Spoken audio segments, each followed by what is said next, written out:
अभी योग ने बताया, मेरी पुस्तक दिखाई, ये एक प्रतिमा योग के लिए लेके आया था। अब मुझे मालूम नहीं था कि इतने लोग हैं और प्रतियां भी मेरे पास नहीं हैं, क्योंकि वहाँ पे भी उन्होंने प्रतियां काफ़ी मंगवाई थी जिन्होंने ये सेमिनार ऑर्गेनाइज किया था, और काफ़ी जो डिग्नेटरीज आए थे उनको सबको दिया उन्होंने। ये पुस्तक है अभिनय, अभिनेता और अध्यात्म। और जैसा कि योग ने अभी बताया सिक्स सेंस के बारे में, वैसा इस पुस्तक में बिल्कुल कुछ भी नहीं है। वैसा इस पुस्तक में बिल्कुल नहीं है। 5 इंद्रियों के बारे में है, 5 ज्ञानेंद्रियों के बारे में है, लेकिन हमें लगता है कि हमारी 5 इंद्रियां हम देख रही हैं। हमारे पास आंखें हैं जो आंखें देख रही हैं, कान हैं, कान सुन रहे हैं, नाक सूंघ रही है, जीभ स्वाद ले रहा है, त्वचा स्पर्श महसूस कर रहा है। ऐसा हमें लगता है, लेकिन ऐसा कुछ भी नहीं है। अगर आंखें सचमुच देख रही होती तो आदमी जब मर जाता है तब भी आंखें होती हैं। क्यों नहीं मरा हुआ वो शरीर देख पाता है? क्यों नहीं? उसको आवाज दे तो क्या वो सुन पाएगा? कान तो तब भी है उनके पास, वो कान सुनती नहीं। यानी कि आंख नहीं देखता, ये आंख एक उपकरण है, एक इंस्ट्रूमेंट है। ये कान भी एक उपकरण है, ये नाक भी उपकरण है, जीभ भी उपकरण है, ये त्वचा भी उपकरण है। ये 5 ज्ञानेंद्रियां हैं। ये कहा गया कि ज्ञान की इंद्रियां हैं, लेकिन ज्ञान कैसे प्राप्त हो रहा है? क्या इनके द्वारा? नहीं, क्योंकि करण ये नहीं है, ये उपकरण है। कर्ता कर्म करण, करने वाला अंदर है। रूप, रस, गंध, स्पर्श, ये 5 तन मात्राएं हैं। रूप के कारण आंखें देखती हैं, इन तन मात्राओं के कारण। रस के कारण जीभ स्वाद लेता है, शब्द के कारण कान सुनते हैं, गंध के कारण नाक सूंघता है, स्वाद के कारण जीभ स्वाद लेता है, रस के कारण।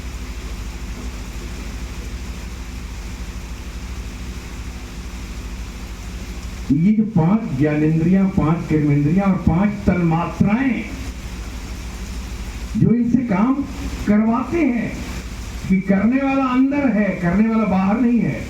बाहर से दिख रहा है कि हाँ हाथ है, पैर है, ये है, ये कर्मेंद्रियां हैं और ये ज्ञानेंद्रियां हैं, लेकिन वैसा कुछ भी नहीं है।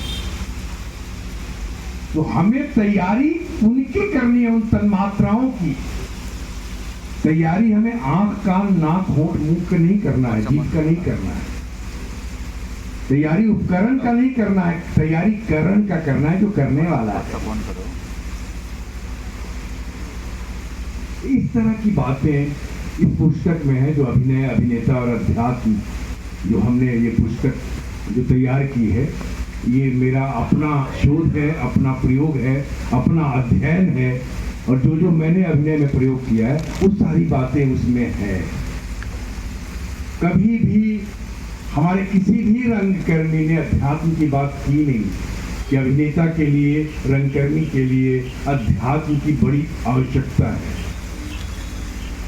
अध्यात्म का मीनिंग बाजार में बदल चुका है, आप सबको पता है। ये उस अध्यात्म की बात मैं बिल्कुल नहीं कर रहा हूं। अध्यात्म का मतलब स्वयं को जानना। स्वयं को या तो संत, कोई तपस्वी जानता है, या तो फिर अभिनेता जानता है, जो अपने आप को साधे, जो साध सके। किसको किसको साधना है? मन, बुद्धि, चित्त और अहंकार, और अपने 5 तन मात्राओं को, रूप, रस, गंध, शब्द, स्पर्श, जिसके कारण ये उपकरण काम करते हैं, जो उपकरण दिखाई दे रहा है। तो अपने भीतर की व्यवस्था को, जो यांत्रिक व्यवस्था है, अंग्रेजी में कहें मशीनरी सिस्टम है अंदर, उसको जानना ही स्वयं को जानना है, और वही अध्यात्म है।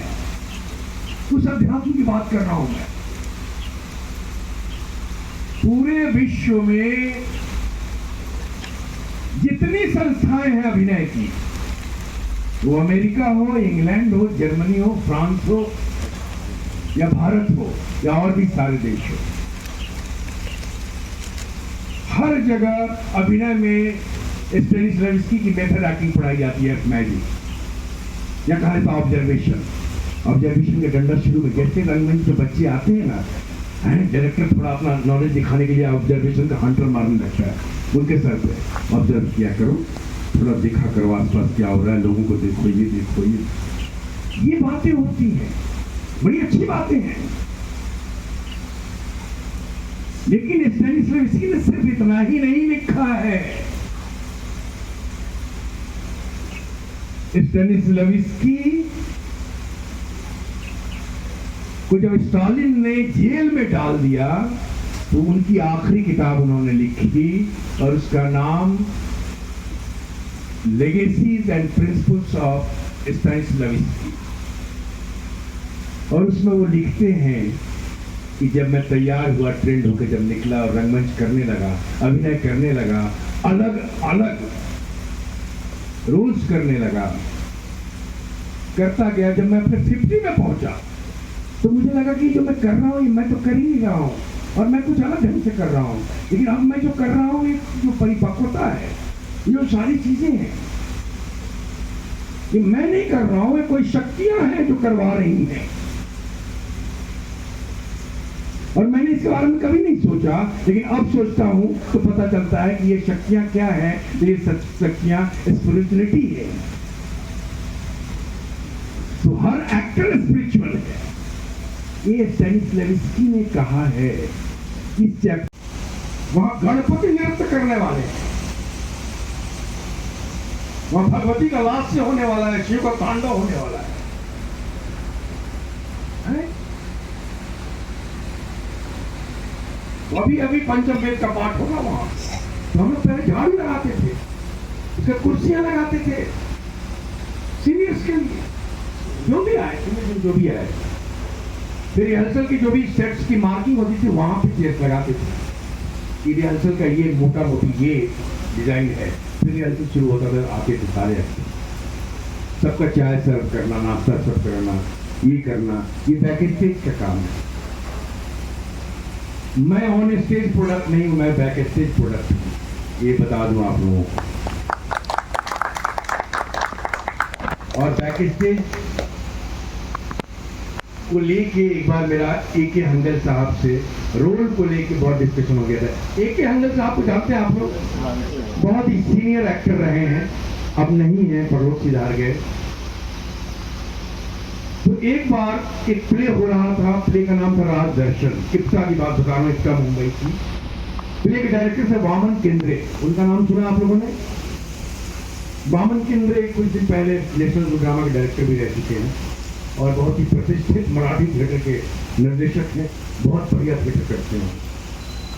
तो शुरू में आए थे स्कूल से पास होके, तो राज दर्शन प्ले का डायरेक्ट कर रहे थे। तो प्ले की शुरुआत में 10-15-20 दिन रीडिंग होती है अलग अलग एक्टर्स से कि कौन किस कैरेक्टर में सूट हो रहा है, इसको ये कौन, और डायरेक्टर मार्किंग कर लेता है।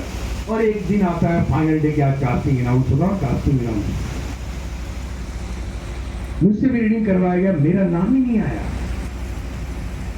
और मुझे लग रहा था ये वाला विलेन वाला रोल मुझे मिल जाएगा। अब मैं पतला दुबला काला के उठा, लंबे बाल में स्टाइल में था, लेकिन कास्टिंग ही नहीं किया। हम मेहनत बहुत कर रहे थे, हर नाटक में बैक स्टेज करते थे, छोटे छोटे रोल मिल रहे, बड़े रोल मिल ही नहीं रहे। नाटक का एक अलग संघर्ष है रोल्स का, अब पता नहीं उतना है कि नहीं, लेकिन पहले बहुत होता था। तो मैंने कास्टिंग जब उन्होंने अनाउंस किया तो मैंने कहा कि मैं कुछ पूछना चाहता हूं। और इप्सा का एक ट्रेडिशन रहा है कि जब भी कोई बाहर से डायरेक्टर आता है और कास्टिंग जब अनाउंस करता है वो अपने प्ले का, तो सारे सीनियर्स आ जाते हैं, कुछ 60-70-100 लोग होते हैं उस दिन। उस नए डायरेक्टर की एक मोराली पुस्तक में कि मैंने पूरी इप्सा आपका वेलकम कर रही है और आप प्ले करिए। और इस तरह तो कास्टिंग अनाउंस हुआ तो मैंने हाथ उठा दिया कि मेरा नाम क्यों नहीं बताइए। नहीं नहीं, वो मैंने इनको कास्ट किया है। मैंने कहा जो लड़के को कास्ट किया वो तो पीछे पढ़ भी नहीं पा रहा है। नहीं, डबल कास्टिंग में मैंने उनको किसी बड़े एक्टर का नाम ले लिया। मैंने कहा अब मुझे चुप कराने के लिए आप बड़े एक्टर का नाम ले लिया, कास्टिंग तो आपने इनका किया और इन्होंने कभी काम भी नहीं किया एक्टर में। इस तरह की कुछ बातें हुई, तब तक AK हंगल साहब ने मुझे डांट दिया। ये मैं भूमिका बता रहा हूं, असली कहानी अब सुनाऊंगा। AK हंगल साहब ने मुझे डांट दिया, चुप करा दिया कि आप गिफ्टा के डायरेक्टर की कास्टिंग को चैलेंज करना है।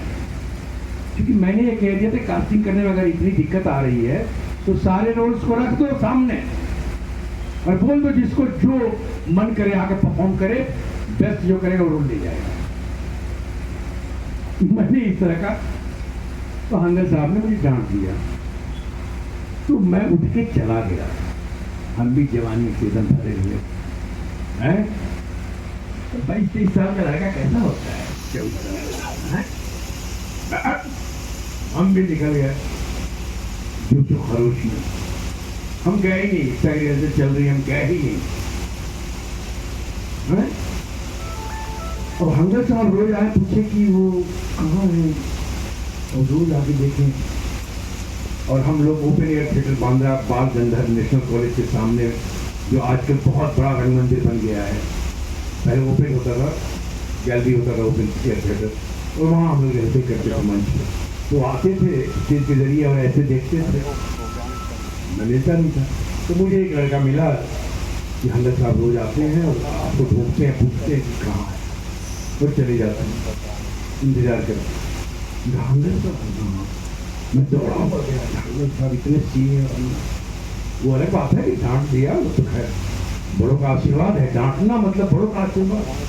बड़े कभी भी याद रखिए, बड़े कभी भी डांटे मतलब समझ लीजिए कि उसमें आपका भला ही है। कभी भी उसको हृदय मत लगाइए, मुझे डांट दिया, मुझे सबके सामने डांट दिया ना, वो आशीर्वाद है। बड़ों का डांटना याद रखिए, कभी भी उसको हृदय से मत लगाइएगा। बड़े अगर कुछ बोल दिए, कुछ सिखा रहे हैं, सिखाते हुए अगर कुछ बोल दिया उन्होंने या डांट दिया तो आप दिल से मत लगाइए। ये मैं बता रहा हूँ। मैं हंगल साहब, मैं गया, हंगल साहब वैसे ही आया, देखा आइए आइए इधर आइए, बुलाया। मैं उनके पास गया, कहा कि भाई मुझे माफ कर दो, मुझसे कोई गलती हो गई हो। तो मैंने कहा अरे सर, मैं उनका पैर छू लिया, मैं ऐसा क्यों कह रहा हूँ। उनका कभी कभी डायरेक्टर से गलती हो जाती है। आपके जाने के बाद कमेटी की मीटिंग बैठी आपके लिए और कमेटी वालों ने ये कहा कि वो लड़का सही कह रहा है, वो रोल कर सकता है, जिस लड़के को दिया गया वो पार्शियलिटी करके दिया डायरेक्टर। तो कभी कभी डायरेक्टर से गलती हो जाती है। और उसके बाद उन्होंने एक कहानी सुनाई, वो मैं सुनाने के लिए ये भूमिका आप लोगों को बताया। उन्होंने कहानी ये सुनाई कि 1955 वो एक प्ले डायरेक्ट कर रहे थे। इस प्ले का नाम था डमरू, और डमरू का जो शो था वो छबीलदास ऑडिटोरियम दादर में था। उस जमाने में फोन नहीं हुआ करता था, मोबाइल नहीं हुआ करता था, लेकिन थिएटर वालों पे एक दूसरे को इतना विश्वास है कि एक्टर मिला है और हम निभा रहे हैं। तो जो चित्त है वो स्मृतियों का, इन स्मृतियों का खदान है, भंडार है, एक गोदाम है। इतना भरा हुआ है कैरेक्टर्स उसमें, ऑलरेडी भरा हुआ है। और वही जागृत होता है जब आप तैयारी करते हैं, वही जागृत होता है। वो अजीब सा लगता है कि हमने वैसा कुछ देखा था। वो आपके भीतर ही है, वहां आपने देखा था, और वहां से वो चीज जागृत होती है जब आप तैयारी करना शुरू करते हैं। तो तैयारी हमारे अपने भीतर की जितनी सारी चीजें हैं, चाहे अंतःकरण चतुष्ट है, मन बुद्धि चित्त अहंकार, चाहे 5 तन्मात्राएं हैं। और बिलासपुर आने का मौका मिला, वहाँ एक सिनेमा का सेमिनार था, तो वहाँ मैं आया हुआ था। तो हमने योग को कहा कि लौटते लौटते मैं देर रात की फ्लाइट करवा देता हूँ, मैं लौटते मैं सबसे मिलूंगा अगर संभव हो तो, अगर लोग फ्री हो तो बड़ा अच्छा लग रहा है कि सब कोई आप आए, और मेरा ख्याल है बहुत दिन से इंतज़ार कर रहे हैं आप लोग। तो मैं क्षमा चाहूँगा, मैं अमरकंटक चला गया था सुबह सुबह, और मुझे मालूम नहीं था कि वहाँ 2 घाटियाँ हैं बीच में रास्ते में, तो उसके लिए 1-1 घंटा अलग से लगता है, 2 घाटियाँ। तो वहाँ से यहाँ तक की जर्नी 5-5.5 घंटे की है। तो मैं सुबह से कार में ही बैठा हूँ, अभी जाके सोफा पे बैठा हूँ। और सुबह से मैं ड्राइवर के पीछे बैठा हुआ था, अभी आप लोगों के सामने बैठा हुआ। है ना अद्भुत बात। तो सब कोई थिएटर के लोग हैं, तो कुछ ज्यादा कुछ थिएटर के बारे में बात करने की आवश्यकता नहीं है। जैसा कि या तो प्रेम में लिखी नहीं है या प्रेम में असफल होने के बाद। हाँ, सारी चीज वही है। ये बहुत कमाल है। फोटो जल्दी फटाक